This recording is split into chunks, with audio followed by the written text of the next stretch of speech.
Birthday cake को बनाना बहुत ही आसान होता है, कोई मुश्किल नहीं है। बर्थडे केक जब हम बाज़ार से लाते हैं तो सोचते हैं कि पता नहीं हम ये घर में बना पाएंगे कि नहीं। हम इजीली इसको बना सकते हैं और बहुत ही आसान है। इसको हमने कैसे बनाना है और इसमें कौन सा फ्लेवर रखना है, बहुत ही आसान है। चलिए जी स्टार्ट करते हैं। बिस्मिल्लाहिर्रहमानिर्रहीम। अस्सलाम वालेकुम, कैसे हैं आप सब लोग। आज हम बनाएंगे बर्थडे केक। बर्थडे केक बनाने के लिए सबसे पहले हम यहाँ पर लेंगे, यहाँ पर सांचा लेंगे जिसमें हमने केक को तैयार करना है। तो उसको हमने ऑयल से या घी से ग्रेस कर लेना है अच्छे तरीके से। चारों तरफ हम उसके ऑयल लगा लेंगे। अब यहाँ पर हमने इसके अंदर रखना है बटर पेपर। बटर पेपर नहीं है तो कोई भी सादा कागज़ का आप गोल शेप में यहाँ पर ये कागज़ कटिंग कर लें। मैंने यहाँ पर कॉपी का एक पेज लिया है, उसको गोल शेप में ऐसे कटिंग करके साइड पर रख दिया है। अब हम यहाँ पर केक बनाने के लिए उसका मेज़ा तैयार करेंगे। यहाँ पर मैंने 3 अदद अंडे लिए हैं। आप अंडे कोई भी ले सकते हैं, देसी अंडे वो भी ले लें आप, या फार्मी अंडे हैं, कोई भी अंडे हैं आप वो इजीली ले सकते हैं।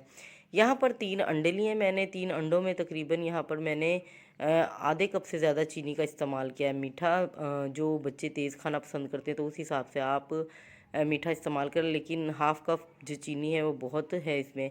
अब हम यहाँ पर हमने इसको इतना फेंटना है कि जो चीनी है वो मिक्स हो जाए यहाँ पर, क्योंकि चीनी मैंने पिसी हुई नहीं ली।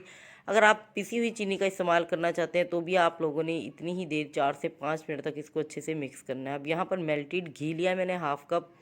घी डालने के बाद भी इसको हमने बहुत अच्छे से मिक्स करना है 4 से 5 मिनट तक। क्योंकि ये जो इसकी मेन चीज़ है वो यही है कि जब तक ये अच्छे से मिक्स नहीं होगा, ये अच्छे से मेल्ट नहीं होगा, तब तक हमारा जो केक है वो अच्छा सा तैयार नहीं होगा। तो कोशिश करें, अगर आप लोगों के पास बीटर है तो आप बीटर से तैयार कर लें, अदरवाइज़ आप इस हैंड मैशर से ही कर लें। अब यहाँ पर मैंने 1.5 कप मैदा लिया है और मैदे को थोड़ा थोड़ा डालकर ये जो हैंड मैशर है इसको एंटी क्लॉकवाइज ही घुमाना है। एक ही साइड पर घुमाना है हमने, इसकी साइड को चेंज नहीं करना और घुमाते रहना यहाँ तक कि ये एक अच्छा सा हमारा मिक्सचर तैयार हो जाए। यहाँ पर ये देख सकते हैं आप लोग। अगर ये जो मैं मेज़ा तैयार कर रही हूँ बहुत ज़्यादा गाढ़ा हो जाए तो आप इसको थोड़ा सा पतला करने के लिए इसमें आप दूध का इस्तेमाल कर सकते हैं। अगर ये बहुत ज़्यादा पतला हो जाए, इसको गाढ़ा करने के लिए आप थोड़ी सी क्वांटिटी मैदे की ऐड कर सकते हैं। कोई इशू नहीं है, कोई मुश्किल नहीं है। आप ये देखें ये थोड़ा सा थिक हो गया है तो ये हैंड मैशर चलना इसमें मुश्किल हो गया है। तो मैं इसमें 2 से 3 चम्मच के करीब दूध का इस्तेमाल ज़रूर करूँगी ताकि अच्छे से ये जो मेज़ा है वो तैयार हो जाए, केक जो है वो खूबसूरत तैयार हो और उसका जो फ्लेवर है वो भी बहुत अच्छा है। तो मैं यहाँ पर जो केक तैयार कर रही हूँ वो वनीला केक बनाने वाली हूँ, तो वनीला एसेंस का ही इस्तेमाल करूँगी। आप लोग जो फ्लेवर पसंद करते हैं आप वही फ्लेवर का इस्तेमाल करें। आप एप्पल फ्लेवर इस्तेमाल करना चाहते हैं तो आप वो कर लें, मैंगो फ्लेवर, बनाना फ्लेवर, कोई भी फ्लेवर जो आप लोगों को अच्छा लगे आप वो इसके अंदर ऐड कर सकते हैं। अब यहाँ पर ये देखिए मुझे इतना ही ये थिक चाहिए और इसकी आप खूबसूरती देखें, ये देखिए माशाल्लाह।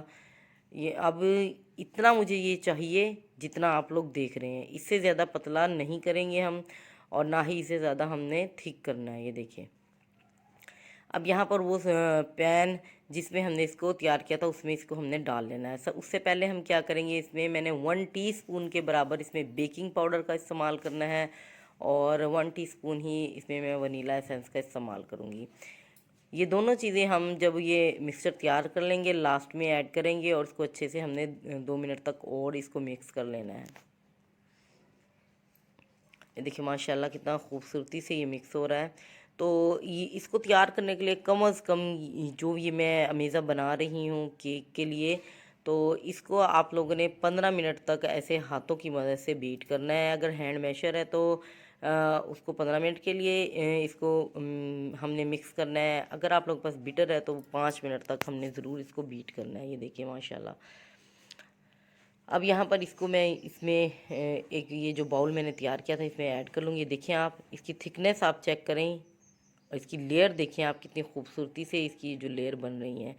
इस बाउल को हमने अच्छे से साफ़ कर लेना है सारा। इसके अंदर से ये जो अमेज़ा हमने उतार कर इसमें बाउल में डाल देना है। ये देखिए माशाल्लाह। इसके अलावा ये तो था मेरे पास जो सांचा है, ये केक सांचा है मेरे पास, ये भी मैंने बाज़ार से लिया। लेकिन अगर आप लोगों के पास ये सांचे नहीं है, आप घर में कोई भी बाउल ले लें, छोटा पतीला ले लें या जिसमें हम बर्फ़ जमाते हैं वो वाले बाउल ले सकते हैं आप इजीली। और इसको 1 से 2 बार ऐसे हमने हिलाना है ताकि इसके दरमियान में जो स्पेस है वो निकल जाए। अब यहाँ पर मैंने एक स्टिक लेनी है, स्टिक की मदद से इसको हमने थोड़ा सा राउंड शेप में ऐसे हिलाना है ताकि जो कोई इसमें एयर्स है या इसमें कोई बबल्स वगैरह वो सारे रिमूव हो जाए और ये एक लेवल में बराबर आ जाए। 1-2 बार आप लोगों ने इसको ऐसे ज़रूर हिलाना है ताकि इसकी जो लेवल है वो बराबर हो जाए। अब यहाँ पर मैंने एक पतीला लिया है, पतीले में यहाँ पर मैंने एक छोटी सी प्लेट रख दी है और इसको मैंने पहले ही गर्म कर लिया है। फुल आंच पर हमने इसको गर्म करना है और अब यहाँ पर ये मैंने बाउल इसके अंदर रख दिया है और फ्लेम को जब हमने बाउल इसके अंदर रख देना है उस वक्त हमने स्लो कर देना है। इसको कवर लगाकर 40 मिनट के लिए कुक करना है। फ्लेम आप लोग देख सकते हैं कितनी रखी है मैंने। 40 मिनट के बाद हम देखते हैं इसको। माशाल्लाह 40 मिनट हो गए हैं इसको और इसमें खुशबू भी अच्छी आ रही है और इसको हमने एक स्टिक के ज़रिए ऐसे चेक करना है। ये देखिए माशाल्लाह ये अच्छे से कुक हो गया। ये इसकी निशानी, अगर ये हाथों पे नहीं लगे तो ये अच्छे से हमारा कुक हो गया है। अब यहाँ पर इसको एक रुमाल की मदद से बाहर निकाल लेंगे। ये बहुत ज़्यादा इस वक्त गर्म है।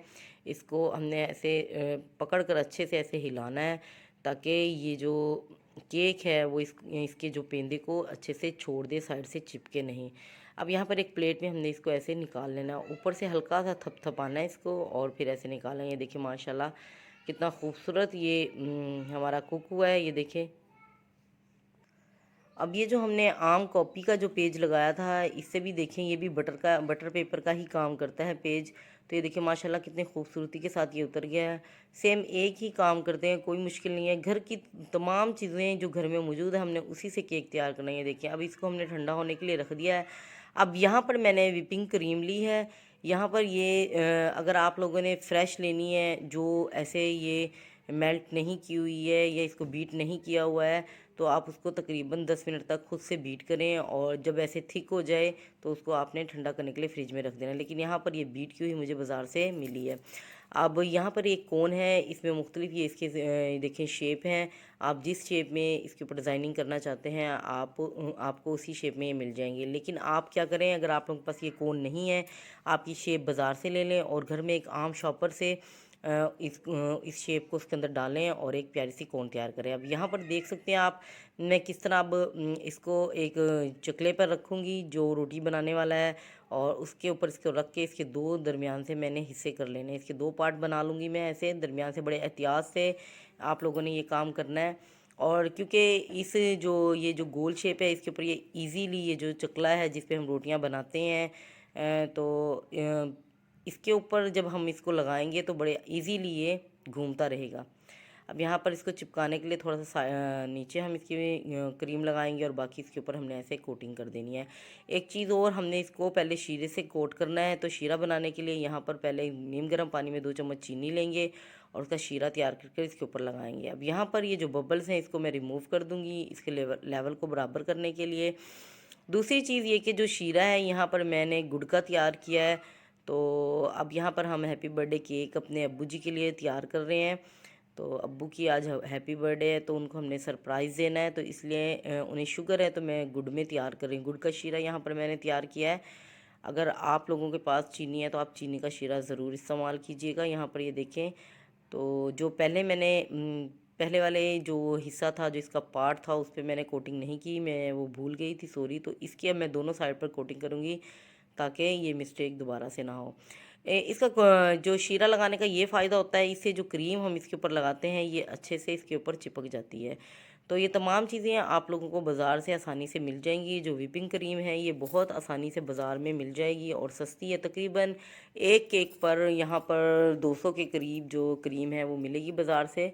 तो एक केक पर वो पूरे अच्छे तरीके से उसकी कोटिंग हो जाएगी। यहाँ पर ये देखिए शीरे की इस तरह मैंने कोटिंग किया। अब ये सारी व्हिपिंग क्रीम इसके ऊपर लगा देंगे और उससे पहले मैं एक कोन में पहले से ही तैयार कर लेती हूँ। और आप लोगों ने अगर कोई कलर चेंज करना है इसके अंदर, तो जैसे कोई ग्रीन कलर है, येलो कलर है या ऑरेंज कलर है, रेड कलर है, तो इसी क्रीम के अंदर आप लोगों ने वो फूड कलर ऐड करना है, इसको मिक्स करना है और आप इसके ऊपर डिज़ाइनिंग कर सकते हैं। देखिए माशाल्लाह इस तरीके से। और याद रहे इस क्रीम को आप लोगों ने फ्रिज में ज़रूर रखना है वरना ये पिघलना शुरू हो जाएगी। आजकल जो गर्मियाँ हैं, इन गर्मी के मौसम में तो इस चीज़ का बहुत ज़्यादा आप लोगों ने ख्याल रखना है। ये देखिए अब मेरे पास कोई सांचे नहीं है, कोई ऐसी चीज़ नहीं है, कोई चम्मच नहीं है। आम घर में जो सादा चम्मच है, सादा छुरी है, उसी की मदद से हम इसको तैयार करेंगे। इसके ऊपर कोटिंग करेंगे क्रीम की और आप देख लें साथ साथ कैसे। कोई मुश्किल नहीं है इस चीज़ को बनाना। मैं भी घर में आप लोगों के लिए, आप लोगों को दिखाने के लिए, आप लोगों को सिखाने के लिए घर की तमाम चीज़ें इस्तेमाल कर रही हूँ। ये देख सकते हैं आप लोग, बहुत ईजी है। देखिए माशाल्लाह कितनी प्यारी इसकी कोटिंग हो रही है। और साइड से आप लोगों ने इसको साफ़ कर लेना है। अब वो जो पिनिंग रोल होता है जिसके ज़रिए से हमने इसको घुमाना है, वो भी नहीं है। तो मैंने एक आम छोटी सी प्लास्टिक की बाल्टी ली, उसके ऊपर यहाँ पर रोटी जिसके ऊपर हम बनाते हैं उसको रखा है हमने प्लेट को, और उसी के ऊपर हमने यहाँ पर ये केक तैयार करेंगे। अब मुझे नहीं पता आप लोग अपनी लैंग्वेज में जिसके ऊपर हम रोटी बनाते हैं उसको क्या कहते हैं। हमारी आम ज़बान में यहाँ पर हम ये जो पिलिंग रोल होते हैं उसको बेलन कहते हैं, और इसको चकला कहते हैं। इस तरीके से इसके ऊपर हमने ऐसे कोटिंग करनी है। ये देखिए मैंने थोड़ा सा green colour, food colour add किया था, उसके ऊपर मैंने इसकी हल्की सी टचिंग की है ताकि जो कलर है वो खूबसूरत नज़र आए। देखिए माशाल्लाह। और जो फ्लावर है वो मैं इसी के ही घुमाकर बना रही हूँ, जो गोल गोल शेप में। ये देखिए आप, शेप मैंने आप लोगों को दिखा दी थी। और अब जो बारीक पिन थी उसके ज़रिए हम इसके ऊपर हैप्पी बर्थडे लिखेंगे ऐसे। देखिए चलें जी, इसमें क्रीम ख़त्म हो गया, दोबारा ऐड करके मैं इसके ऊपर डी भी लिखूँगी। और साइड पर थोड़ा सा इसको हमने ऐसे डिज़ाइन देना है, हल्का हल्का हमने इसके ऊपर कट लगा देना है। ये देखिए माशाल्लाह। तब भी कोई मीठा बनाते हैं तो मक्खियाँ आसपास ज़रूर आती हैं। और मैं यहाँ स्प्रिंगल का इस्तेमाल करूँगी, जो केक पर लगाते हैं। स्प्रिंगल इजीली बाज़ार से मिल जाते हैं। इसके अलावा कलरफुल आप सौंफ भी लगा सकते हैं इसके ऊपर, बहुत अच्छा इसके ऊपर फ्लेवर आएगा। कोई भी आप इसके ऊपर ड्राई फ्रूट का भी इस्तेमाल कर सकते हैं, जेली का इस्तेमाल कर सकते हैं। तो ये देखिए माशाल्लाह कितना खूबसूरत तैयार हुआ है, इसकी लुक भी बहुत अच्छी आई है। अब इसको हमने 2 घंटे के लिए फ्रिज में रख देंगे ताकि ये अच्छा सा ठंडा हो जाए और ये खूबसूरत भी नज़र आए। तो ये देखिए माशाल्लाह कितना ज़बरदस्त हमारा केक तैयार हुआ है। अगर आप लोगों को ये मेरी रेसिपी अच्छी लगी हो तो प्लीज़ इसको ट्राई कीजिएगा, अपने प्यारे प्यारे दोस्तों में शेयर कीजिएगा, मुझे अच्छे अच्छे कमेंट्स दीजिएगा कि आप लोगों को मेरी जो आज की रेसिपी है, ये जो मैंने बर्थडे केक बनाया है, आप लोगों को कितना अच्छा लगे। आप घर में अपने बच्चों के लिए बहुत आसानी से ये बना सकती हैं। वीडियो को आगे तक शेयर करना ताकि तमाम लोग देखें और घर में अपने बच्चों के लिए इसको तैयार ज़रूर करें। तो दुआओं में याद रखिएगा। अल्लाह ताला आपके और हमारे खानों में इसी तरह बरकत डाले रखें। मुझे अच्छे अच्छे कमेंट ज़रूर दीजिएगा। तब तक के लिए अल्लाह हाफिज़।